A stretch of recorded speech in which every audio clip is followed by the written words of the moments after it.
मुझे जो कुछ भी मिला है इस देश से ही मिला है। एक ऐसा देश जिसने बंटवारे के कारण बेघर हुए एक बच्चे को इतने ऊंचे पद तक पहुंचा दिया। ये एक ऐसा कर्ज है जिसे मैं कभी अदा नहीं कर सकता। ये एक ऐसा सम्मान भी है जिस पर मुझे हमेशा गर्व रहेगा। एक साधारण सा दिखने वाला व्यक्ति जिसे अमेरिकी राष्ट्रपति बराक ओबामा अपना गुरु कहते हैं, जिसके बारे में ओबामा कहते हैं कि जब वो बोलते हैं तो पूरी दुनिया सुनती है। एक व्यक्ति जिसने भारत को एक नहीं दो बार भयानक आर्थिक संकट से बाहर निकाला। एक व्यक्ति जो विभाजन से पहले पंजाब में जन्मे, बचपन भयंकर गरीबी में बीता, छोटी उम्र में मां को खो दिया, विभाजन के बाद पलायन करके हिंदुस्तान आए, छोटे से गांव से उठकर हिंदुस्तान के प्रधानमंत्री पद तक पहुंचे, मगर सार्वजनिक जीवन में कभी इन कठिनाइयों का रोना नहीं रोया। अभाव इतने कि लालटेन की रोशनी में पढ़ाई की, जज्बा ऐसा कि ऑक्सफोर्ड यूनिवर्सिटी पहुंच गए, इकोनॉमिक्स में डॉक्टरेट की, Punjab university, Delhi university, Delhi school of economics में शिक्षक रहे, यूनाइटेड नेशंस में काम किया, वित्त मंत्रालय में मुख्य सलाहकार रहे। इंडिया के former prime minister PV Narasimha Rao के कैबिनेट में फाइनेंस मिनिस्टर रह चुके मनमोहन सिंह आगे चलकर देश के प्रधानमंत्री बने। ये भारत के उन चुनिंदा पॉलिटिशियंस में से हैं जिन्होंने अपनी साफ छवि की वजह से विरोधियों के बीच भी काफी रिस्पेक्ट कमाई है।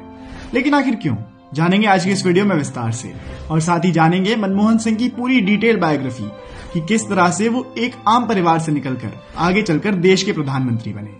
तो इंडिया के 13वें प्राइम मिनिस्टर मनमोहन सिंह का जन्म 26 सितंबर 1932 को गुलाम भारत के पंजाब के चकवाल डिस्ट्रिक्ट के घेह नाम के एक गांव में हुआ था, जो फिलहाल अभी पाकिस्तान के हिस्से में आता है। इनके पिता का नाम गुरमुख सिंह था, वहीं इनकी मां का नाम अमृत कौर था, जिन्हें मनमोहन ने अपने टीनेज ईयर्स में ही खो दिया था, जिसकी वजह से उनका पालन पोषण उनकी दादी के संरक्षण में हुआ। बचपन से ही मनमोहन सिंह तेज दिमाग के थे और उनका पढ़ने में बहुत मन लगता था। इस वजह से वो अपनी क्लासेस में टॉपर बनकर भी आगे आए। आजादी के समय ही पार्टीशन की वजह से उनकी फैमिली अमृतसर आकर शिफ्ट हो गई, जहां उन्होंने अमृतसर के हिंदू कॉलेज में एडमिशन ले लिया। फिर उसके बाद उन्होंने होशियारपुर में मौजूद पंजाब यूनिवर्सिटी को अटेंड किया, जहां से अपनी बैचलर्स की डिग्री कंप्लीट करने के बाद उन्होंने इकोनॉमिक्स में मास्टर्स की डिग्री हासिल करी। और उसके बाद आगे की पढ़ाई के लिए वो यूके चले गए, जहां उन्होंने यूनिवर्सिटी ऑफ कैम्ब्रिज से एसोसिएटेड सेंट जॉन्स कॉलेज को ज्वाइन किया, और यहां आकर उन्होंने जॉन रॉबिन्सन और निकोलस कैल्डोर जैसे ब्रिलियंट टीचर्स और इकोनॉमिक थ्योरिस्ट के गाइडेंस में पढ़ाई करी। इसके अलावा उन्होंने यूनिवर्सिटी ऑफ ऑक्सफोर्ड के नफील्ड कॉलेज से डॉक्टरेट ऑफ फिलॉसफी भी करी। यूनाइटेड किंगडम से इकोनॉमिक्स के क्षेत्र में भरपूर शिक्षा लेने के बाद मनमोहन सिंह वापस इंडिया आ गए, और भारत वापस आने के बाद पंजाब यूनिवर्सिटी में उन्हें इकोनॉमिक्स के सीनियर लेक्चरर के रूप में नियुक्त किया गया, जहां उन्होंने 2 सालों तक एक सीनियर लेक्चरर के रूप में ही काम करा। उसके बाद फिर 1963 में उन्होंने एक प्रोफेसर के तौर पर काम करना शुरू कर दिया, और यहाँ 2 सालों तक प्रोफेसर के रूप में काम करने के बाद मनमोहन सिंह ने यूनाइटेड नेशंस के एक डिवीजन के लिए काम करने का फैसला करा। United Nations conference on trade and development एक ऐसी इंटरगवर्नमेंटल ऑर्गेनाइजेशन थी जो वर्ल्ड ट्रेड को प्रमोट करने का काम करती थी, और इसी में काम करने के लिए मनमोहन सिंह को एक बार फिर भारत से दूर जाना पड़ा। यूनाइटेड नेशंस के लिए 3 साल काम करने के बाद मनमोहन सिंह वापस इंडिया आ गए, और इंडिया वापस आने के बाद उन्हें मिनिस्ट्री ऑफ फॉरेन ट्रेड के एडवाइजर के रूप में अपॉइंट किया गया। इसके बाद साल 1972 में इन्हें मिनिस्ट्री ऑफ फाइनेंस के चीफ एग्जीक्यूटिव एडवाइजर के रूप में नियुक्ति मिली, और कुछ ही समय में उनके टैलेंट और प्रदर्शन के दम पर उन्हें फाइनेंस मिनिस्ट्री का सेक्रेटरी बना दिया गया। इसके कुछ ही सालों बाद साल 1982 में इन्हें रिजर्व बैंक ऑफ इंडिया का गवर्नर तक बना दिया गया, और ये वाकई में बहुत बड़ी रिस्पॉन्सिबिलिटी थी, क्योंकि आरबीआई के गवर्नर ही रिस्पॉन्सिबल होते हैं इकोनॉमी की स्टेबल मॉनिटरिंग के लिए। करीब 2.5 सालों तक आरबीआई गवर्नर के रूप में काम करने के बाद साल 1985 में उन्हें प्लानिंग कमीशन का डिप्यूटी चेयरमैन बनाया गया, जहां उन्होंने 1987 तक अपनी सर्विसेज दी। फिर जब विश्वनाथ प्रताप सिंह इंडिया के प्राइम मिनिस्टर बने, तब उन्हीं के शासनकाल में मनमोहन सिंह को इकोनॉमिक अफेयर्स के क्षेत्र में प्राइम मिनिस्टर का एडवाइजर बनाया गया, और इस तरीके से डायरेक्टली और इनडायरेक्टली मनमोहन सिंह पॉलिटिक्स में भी एंटर कर चुके थे। और ये चीज पब्लिकली देखने को तब मिली जब जून 1991 में भारत के तत्कालीन प्रधानमंत्री पीवी नरसिम्हा राव ने मनमोहन सिंह को अपनी टीम का मेंबर बनाते हुए फाइनेंस मिनिस्ट्री की जिम्मेदारी दी, और इस तरीके से मनमोहन सिंह को सरकार के कैबिनेट में जगह मिली। राजनीति में अपने शुरुआती अनुभव का जिक्र करते हुए मनमोहन सिंह ने एक ब्रिटिश जर्नलिस्ट मार्क टोली को कहा था कि जब प्राइम मिनिस्टर ने अपने प्रिंसिपल सेक्रेटरी के द्वारा उन्हें कहलवाया कि राव साहब आपको मिनिस्टर ऑफ फाइनेंस बनाना चाहते हैं, तो मैंने इस बात को बिल्कुल भी सीरियसली नहीं लिया। लेकिन फिर अगली सुबह हमारी मुलाकात हुई, जिसके बाद मुझे उनके प्रपोजल को एक्सेप्ट करना हुआ।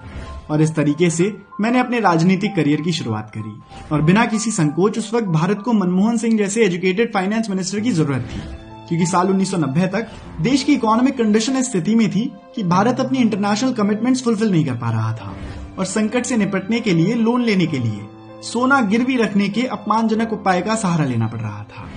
तो इंडियन इकोनॉमी की ये स्थिति स्वतंत्र भारत के आर्थिक इतिहास में एक निर्णायक समय था। खैर, अपने कार्यकाल के दौरान मनमोहन सिंह को कुछ कंट्रोवर्शियल मुद्दों के लिए काफी क्रिटिसाइज भी किया गया, क्योंकि इन्हीं के कार्यकाल के दौरान 1992 का इंडियन स्टॉक मार्केट स्कैम भी हुआ था, जिसे स्कैम 1992 जैसी वेब सीरीज के जरिए आपने देखा भी होगा। लेकिन इसी बीच आर्थिक सुधारों के लिए व्यापक नीतियों के निर्धारण में उनकी भूमिका को सभी ने खूब सराहा, क्योंकि इसी बीच मनमोहन सिंह ने न सिर्फ एक वित्त मंत्री के रूप में अच्छा काम करा, बल्कि उन्होंने भारत की उस आर्थिक स्थिति को सुधारा जिसकी वजह से भारत की अर्थव्यवस्था चरमरा भी सकती थी। और उनकी कंट्रीब्यूशन का जिक्र करते हुए इंडियन पॉलिटिशियन पी चिदम्बरम ने उनकी तुलना चाइनीज पॉलिटिशियन डेंग जियाओपिंग से की थी। दोस्तों, डेंग जियाओपिंग चाइना के वो रेवोल्यूशनरी लीडर थे जिन्हें चाइनीज इकोनॉमिक रिफॉर्म के लिए भी रिस्पॉन्सिबल माना जाता है। वैसे तो मनमोहन सिंह ज्यादातर समय के लिए राज्यसभा मेंबर के तौर पर ही पार्लियामेंट के सदस्य रहे थे, लेकिन 1999 में उन्होंने साउथ दिल्ली की लोकसभा कॉन्स्टिट्यूएंसी से इलेक्शन भी लड़ा था, पर अफसोस वो अपनी सीट नहीं बचा सके। खैर, इसी बीच भारतीय राजनीतिक व्यवस्था में काफी उथल पुथल हुई और साल 2004 में लोकसभा इलेक्शंस के लिए मनमोहन सिंह को कांग्रेस के पीएम उम्मीदवार के रूप में नियुक्त किया गया। भले ही आज तक मनमोहन सिंह कोई लोकसभा सीट नहीं जीत पाए हों, लेकिन फिर भी जनता का शुरू से ही काफी अच्छा समर्थन रहा था मनमोहन सिंह के लिए, क्योंकि उन्हें भ्रष्टाचार के दाग से अछूते एक स्वच्छ राजनेता के रूप में देखा गया था। और शायद इसी वजह से 2004 के लोकसभा इलेक्शंस में कांग्रेस को जनता का भरपूर समर्थन मिला और 22 मई 2004 को मनमोहन सिंह ने भारत के प्रधानमंत्री के रूप में शपथ ली। और कार्यभार संभालते ही मनमोहन सिंह की सरकार ने सबसे पहले हेल्थ पर काम करना शुरू किया और हेल्थ केयर पर काम करते हुए हेल्थ मिनिस्ट्री ने अप्रैल 2005 में नेशनल हेल्थ कमीशन को लॉन्च करा, जिसका पर्पस रूरल एरियाज की हेल्थ नीड्स को फुलफिल करना था। और मनमोहन सिंह के इस इनिशिएटिव को अमेरिकन इकोनॉमिस्ट जेफरी डेविड सैक्स ने भी खूब अप्रिशिएट किया था। हेल्थ केयर पर ध्यान देने के अलावा इन्होंने एजुकेशन पर भी खूब फोकस करा, क्योंकि किसी भी गवर्नमेंट को ये समझना चाहिए कि अगर वास्तव में हमें अपने देश का विकास करना है तो इन चीजों पर ध्यान देना ही होगा। नेशनल हेल्थ मिशन के बाद साल 2006 में मनमोहन सिंह वाली सरकार एम्स, आईआईटी और आईआईएम के 27% सीट्स को रिजर्व करने के प्रपोजल को इम्प्लीमेंट किया। इसके साथ ही आंध्र प्रदेश, बिहार, गुजरात, ओडिशा, पंजाब, मध्य प्रदेश, राजस्थान और हिमाचल प्रदेश में 8 आईआईटीज का भी निर्माण करा। इसी साल उन्होंने मनरेगा की शुरुआत भी करी। ये एक ऐसा एक्ट आया जिसने सरकार और जनता के रिश्ते को बदला। ये तय करना कि सरकार लोगों को अपने गांव के आसपास रोजगार दिलाएगी, अपने आप में बहुत बड़ा कदम था। साथ ही एक ऐसा प्रोग्राम था जिसमें औरतों को प्राथमिकता दी गई। ये प्रोग्राम पूरे परिवार को टारगेट करता था। रोजगार न दिलाने पर अफसरों पर कार्रवाई का प्रावधान भी था। सरकारी जिम्मेदारियों की ये नई पहल थी। हालांकि बाद में इसमें भी भ्रष्टाचार के आरोप लगे, पर वो अलग बात है जो कि एक्ट से अलग है। एक्ट के इरादों पर डाउट नहीं किया जा सकता। प्रधानमंत्री नरेंद्र मोदी ने इस एक्ट की आलोचना करते हुए ये कहा था कि इसे मनमोहन सिंह की सरकार की सबसे बड़ी असफलताओं के रूप में याद करा जाएगा, पर उन्होंने भी इस एक्ट को खत्म नहीं किया। उसके बाद साल 2009 में उनकी मिनिस्ट्री ने right of children to free and compulsory education act को इंट्रोड्यूस किया, जिसके अंतर्गत free and compulsory education for children between the age of 6 to 14 years के तौर तरीकों को डिस्क्राइब किया गया और इसे इम्प्लीमेंट करने के लिए सर्व शिक्षा अभियान को प्रोत्साहित किया गया, जिसकी नींव अटल बिहारी वाजपेयी जी के द्वारा ही रखी गई थी, जिसमें मिड डे मील्स को इम्प्रूव करने पर विशेष ध्यान दिया गया। इसके अलावा 28 जनवरी 2009 को इंडियन सिटीजन्स के लिए unique identification authority of India यानी कि UIDAI की व्यवस्था की गई और ये वही अथॉरिटी है जो आपके 12 डिजिट यूनिक आइडेंटिटी नंबर वाले आधार कार्ड को ऑथराइज करती है। उसके बाद 29 अगस्त साल 2013 को इनकी गवर्नमेंट ने right to fair compensation and transparency in land acquisition, rehabilitation and resettlement act 2013 पारित किया। लेकिन इसके अगले साल होने वाले साल 2014 के लोकसभा इलेक्शंस में कांग्रेस पार्टी को हराते हुए बीजेपी और उसकी गठबंधन ने जीत दर्ज की, जिसकी वजह से मनमोहन सिंह को प्राइम मिनिस्टर का पद छोड़ना पड़ा। इसके बाद उन्होंने नए प्रधानमंत्री श्री नरेंद्र मोदी की स्वेरिंग इन सेरेमनी में भी पार्टिसिपेट किया, जिसमें उनके साथ श्रीमती सोनिया गांधी, APJ अब्दुल कलाम, श्रीमती प्रतिभा पाटिल और हामिद अंसारी मौजूद थे। और इस तरीके से मनमोहन सिंह पॉलिटिकली इनएक्टिव हो गए। मनमोहन सिंह को कई अवार्ड से भी सम्मानित किया गया, जिसमें सबसे प्रमुख था India second highest civilian award Padma Vibhushan, Saudi Arabia के द्वारा दिया गया order of King Abdul Aziz और जापान के द्वारा दिया गया order of the Paulownia flowers award. और इन अवार्ड्स के अलावा उनके ऊपर एक मूवी भी बनाई गई थी जिसका टाइटल था द एक्सीडेंटल प्राइम मिनिस्टर। और यही नहीं, इनके ऊपर एक डॉक्यूमेंट्री भी बनाई गई है। वहीं अगर हम बात करें इनकी पर्सनल लाइफ की तो 1958 में मनमोहन सिंह ने श्रीमती गुरशरण कौर के साथ शादी करी और आज इनके 3 बच्चे भी हैं। तो दोस्तों यही थी कहानी हमारे देश के one of the most popular former prime ministers Manmohan Singh की।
The Prime Minister of the Republic of India.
I continue to believe that the extraordinary leadership that Prime Minister Singh has provided, not just to India, but to the world, has helped us navigate through some very difficult times. And I can tell you that here at the G20, when the Prime Minister speaks, people listen, particularly because of his deep knowledge of economic issues, as well as the fact that he understands that as India rises as a world power, not just a regional power, that it also has enormous responsibilities to work with the rest of the world community around issues of peace and prosperity. And I am reminded of a couplet by Iqbal, मिट गए मिस्र यूनान और रोमा, लेकिन कायम है अब तक नामो निशान हमारा, कुछ बात है कि हस्ती मिटती नहीं हमारी, सदियों रहा है दुश्मन दौरे ज़माना हुआ। मैं सरदार मनमोहन सिंह से माफी भी मांगना चाहता हूं और झुकते वो हैं जिनमें जान होती है, अकड़ना तो मुर्दों की पहचान होती है। ये कहना चाहता हूं कि सरदार मनमोहन सिंह, जो आपके मौन ने कर दिया वो बीजेपी के शोर शराबे ने नहीं किया। सयानों का कहा और आंवलों का खाया देर में पता लगता है, मुझे 10 साल बाद पता लगा सर। आप कहेंगे देर आए दुरुस्त आए, तो आपके लिए कुछ अर्ज कर रहा हूं, आपके मौन के लिए कुछ अर्ज कर रहा हूं। परिंदों को मंजिल मिलेगी हमेशा, परिंदों को मंजिल मिलेगी हमेशा, ये फैले हुए उनके पंख बोलते हैं, वही लोग रहते हैं खामोश अक्सर जमाने में जिनके हुनर बोलते हैं।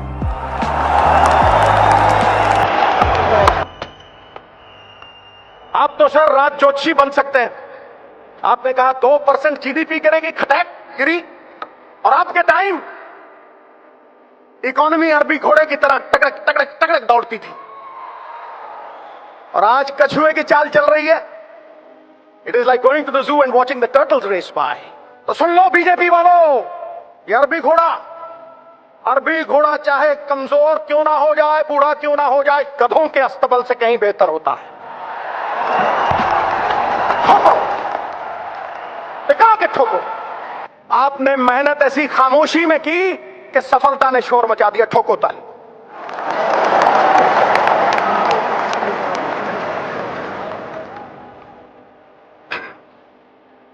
मैंने गंगा नहा ली सर, आपके चरणों में सर रख के। आप सरदार भी हैं और असरदार भी हैं।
अगर आपको वीडियो पसंद आई हो तो आप इस वीडियो को लाइक करके हमारा मनोबल बढ़ा सकते हैं।